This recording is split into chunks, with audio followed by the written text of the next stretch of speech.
balance on the bye week between, staying sharp and still getting some time off to recharge? Definitely got to step away.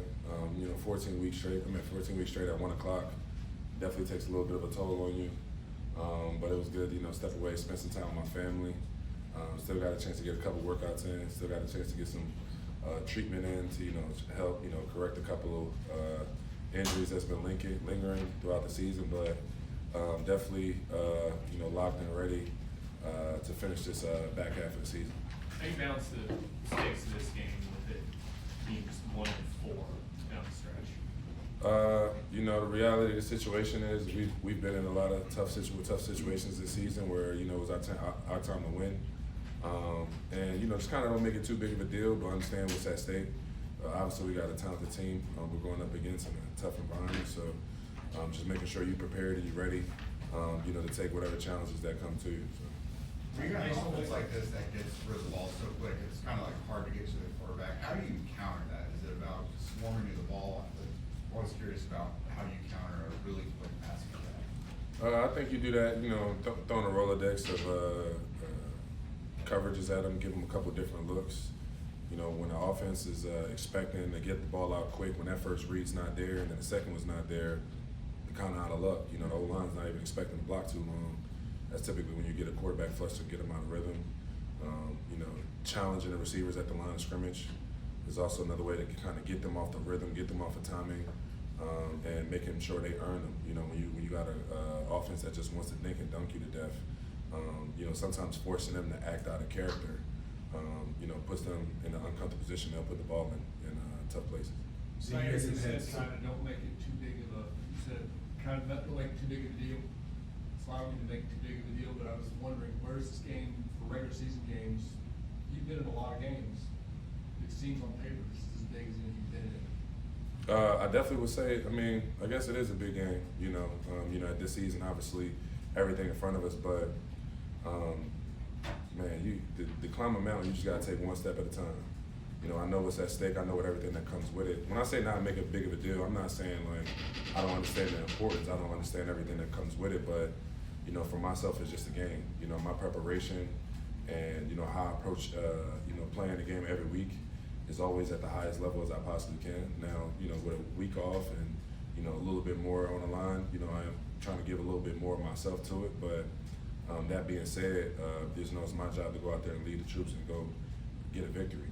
So at the end of the day, you can't look at everything that's coming behind that. You got to focus on the task at hand.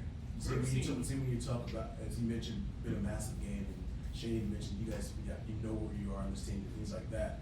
How much do you welcome this opportunity here to be able to get it done against the Broncos team? Oh man, there's no other type of situation I'd rather be in. I would rather not. This is the exact place I would rather be at this point in the season. We're in December. We're playing a game that means something against a opponent that matters. I look at it. What's the narrative going to be after we win? What's it going to feel like? What's that moment going to feel like after you overcome such a challenge? Well, every time you face a challenge or face a moment of adversity, it's just an opportunity for you to grow through that. So, obviously Denver's a great team. They've been on the heater. Bo Nix is playing great football right now, but it's a great opportunity, not only for myself, not only for our defense, but also for our team to prove who we want to be. But where do you feel like Leatu has maybe made the biggest strides over the course of this season? I would say not getting frustrated. I think for him, he's a naturally talented pass rusher. I think that was something that we noticed as soon as he came in, even watching his college film.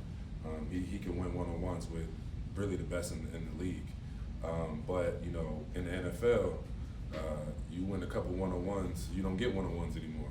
Now you're getting chipped, now you're getting dumped, now they slide to you, and it gets frustrating. But I think he's done a good job of being relentless, focusing on the process, focusing on taking one play at a time, one drive at a time, and when you do get your opportunity, taking advantage of it. And I think he's done a great job of taking advantage of it.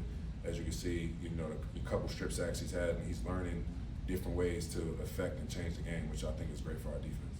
See, you guys have had success this year with rookie quarterbacks. As you mentioned, coming up this week.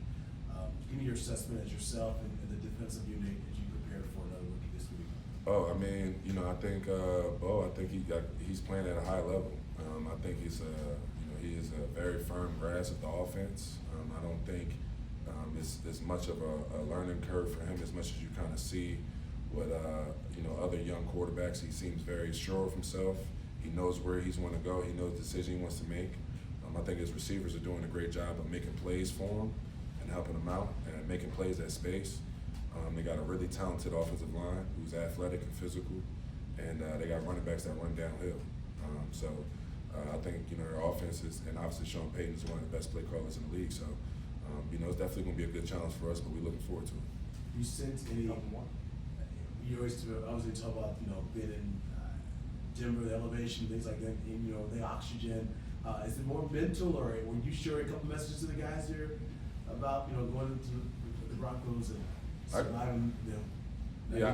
Out of breath. I gave a couple tips here and there, but the weird thing about what is it, elevation or allegation? What is it? Altitude. I'm sorry, I'm not SET guy, but the weird thing, it affects everybody's body differently. Some guys may get sick, and it's like almost you don't really know how your body's going to react until you get put in that spot. So I can only speak from my personal experience, but I think our strength staff, they've done a good job giving a couple of tips. And, I gave my own personal experiences, but, the reality of the situation is, even if it's early in the game, it might catch you, but after a while, look, it's just football. We all tired. They can't breathe either, so let's just go play. What's it do for you as a defender knowing you've got another guy on the other side of the ball, Anthony, that's got a couple fourth quarter comebacks on the road? It's confidence. It's knowing that you got somebody on the other side of the ball that's a dog that's willing to go to war to the very end, the same way you are. Anthony is, our relationship is continue to grow, throughout the season, through the highs and lows for both me and him. I'm happy to where he's at right now, looking forward to seeing where he's continue to go. But I feed off of his energy, I do, and I know he feeds off of mine. When he go out there and make a play, it makes me want to make a play. It makes me want to go out there and ball out. So, I think he's playing good ball for us, and I think we just got to do our part and get these wins.